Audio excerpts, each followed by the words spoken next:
नमस्कार। सड़क से संसद तक पहुंचने की लड़ाई में वरीय भाजपा नेता वीरेश्वर राय 1962 से अब तक यानी 61 वर्षों में जनसंघ एवं भाजपा की राजनीति में पूरी निष्ठा के साथ अपनी सेवा दे चुके हैं। लेकिन हैरानी की बात है कि प्रदेश भाजपा या केंद्रीय भाजपा ने पार्टी में इन्हें कोई दायित्व नहीं दिया। ऐसे समर्पित नेता को भाजपा क्यों भूल गई?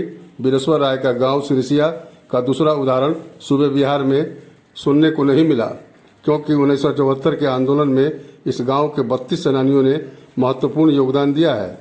इन्हें पेंशन अवश्य मिलता है, मगर इनका गांव विकास कार्यों के मामले में काफ़ी पिछड़ा हुआ है।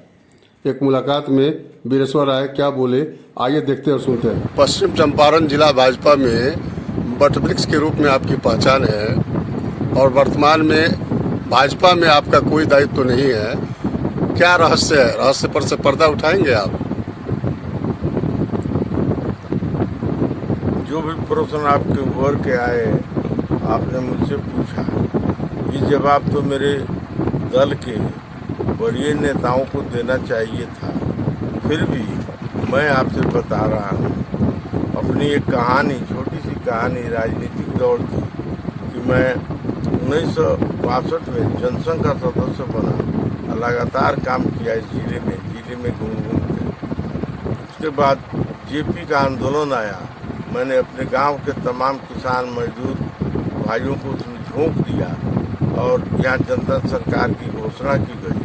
एक जनता सरकार पहले गया में बनी थी, दूसरी सरकार सिरिसिया में बनी और सिरिसिया के अभी 32 सेनानी पेंशनधारी हैं जो प्रमाणित हैं। और सिरिसिया की उपेक्षा इस सरकार से मौजूदा सरकार में उपेक्षा बहुत की गई। हम लोग सोच रहे हैं कि आखिर ऐसा क्यों हुआ।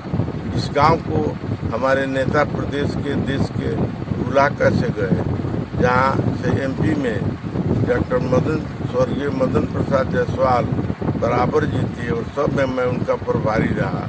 संजय जायसवाल जी जब लड़े प्रथम चुनाव, तो मैं तीन विधानसभाई क्षेत्र पश्चिम चंपारण, 3 विधानसभाई क्षेत्र पूर्वी चंपारण का भी मैं प्रभारी रहा। और मुझे कोई काम करने के लिए कोई पद नहीं।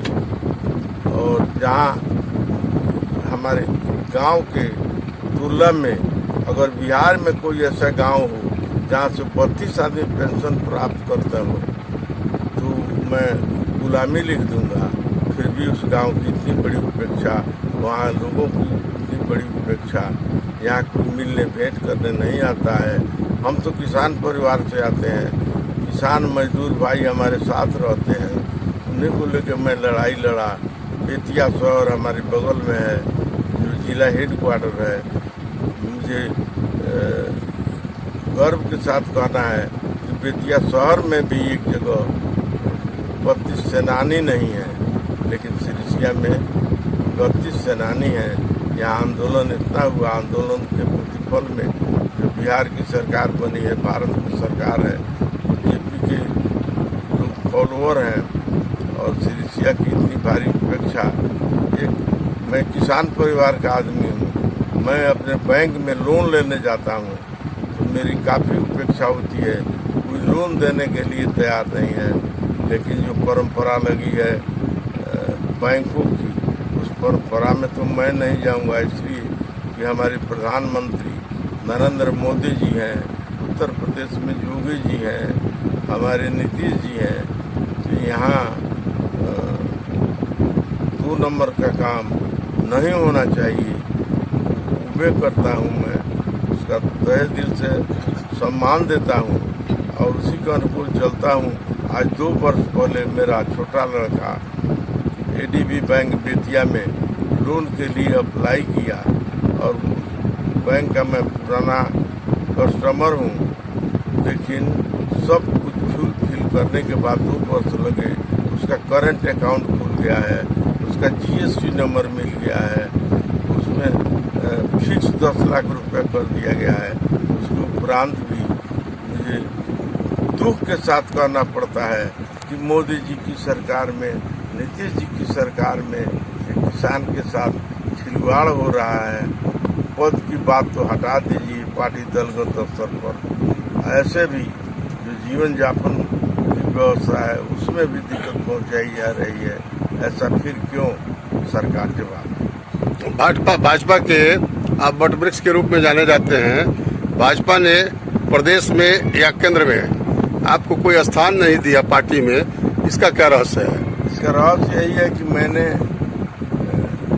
नेताओं के पीछे लगने का काम सीखा ही नहीं। मैं जेपी से लेसन लिया हूँ और जेपी का प्रोडक्ट हूँ।